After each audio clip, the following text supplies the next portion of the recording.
A pleasant afternoon to you all.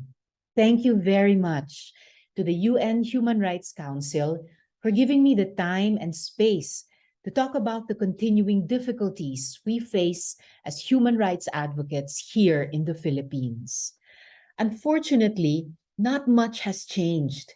Yes, we have a new administration, but we have yet to see positive developments vis-a-vis the human rights issues that we have long fought against in the previous administration.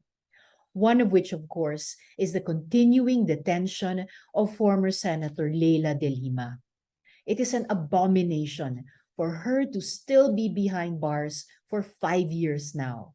It is especially absurd that she is still in detention when there have been 3 recantations of witness testimonies, testimonies that were allegedly crucial in the charges against her. In fact, one of the witnesses said that he made the allegations against Leila because he was coerced by former Department of Justice Secretary Vitaliano Aguirre. Another witness said that the police threatened him and his family if he didn't implicate Leila in the illegal drug trade during the investigation. Now that these testimonies have been disputed by the very people who gave them, it is only right and just that the government drop charges against Leila. She should be released from police custody. She should be given justice. She should be free. Leila has been deprived of her basic rights and civil liberties only because she fiercely went after Duterte's murderous drug war, provoking the ire of the former president. While government data would show that around 6,000 individuals have been killed in police anti-drug operations from 2016 to 2022, human rights groups have estimated them to be between 27,000 to 30,000. One of the casualties of this was 17-year-old Kian de los Santos, who died in 2017, shot to death by police officers during a so-called anti-drug operation in Caloocan City. Please stop. I still have an exam tomorrow. These were Kian's final words. When I visited the wake of Kian, his family and the families of the witnesses requested for protection.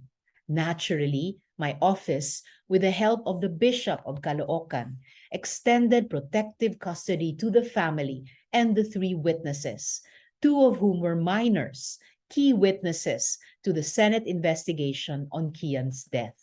However, in what seemed like a move to undermine the case and limit accountability on the part of the police, the Department of Justice sought to take custody of the witnesses. It was dubious, and our suspicions were correct. During one of the hearings on Kian's case, a photographer inadvertently captured a text exchange between Duterte Allied Representative Jing Paras and then DOJ Secretary Aguirre, stating that they should be expediting cases against me. This was clearly unethical, so unbecoming of a member of the civil service.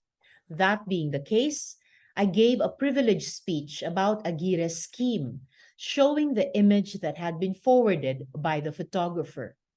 The next thing I knew, I was facing charges of wiretapping, kidnapping, and failure to return a minor, and obstruction of justice, filed separately in 2017 by Aguirre and Paras.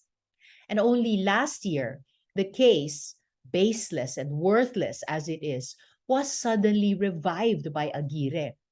During the height of a Senate inquiry in which I actively participated into a multi-billion peso scandal about overpriced medical supplies that had implicated Duterte's allies, the Metropolitan Trial Court released an arrest order against me.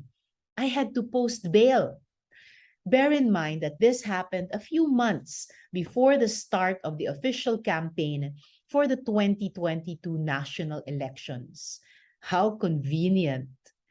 It was a sinister move that only supported the impression that cases are being filed against members of the opposition in order to silence or harass us and perhaps eventually drive us to extinction. Fortunately, I am still here. I still have 6 more years to go. I will uphold my duty to be a responsible oppositionist and a conscientious fiscalizer in the Senate. The midterm elections are happening in 2025, and I fervently intend that we will add more opposition members in the Senate. Recently, I've often been tagged as the lone opposition, but I know that I am not alone, that the opposition is larger than myself, that the Senate is not the only arena in which we will fight for causes dear to us. There are movements, organizations, communities such as yourselves who will continue to help provide checks and balances. And I will continue to count on that. I will continue to work with you to ensure that we live in a genuine modern society, one that affords us basic civil liberties that any healthy democracy should sustain. At this point, none of us can guarantee that I can finish my term unscathed. So I do want to call on you, my dear friends in the human rights community, to help us.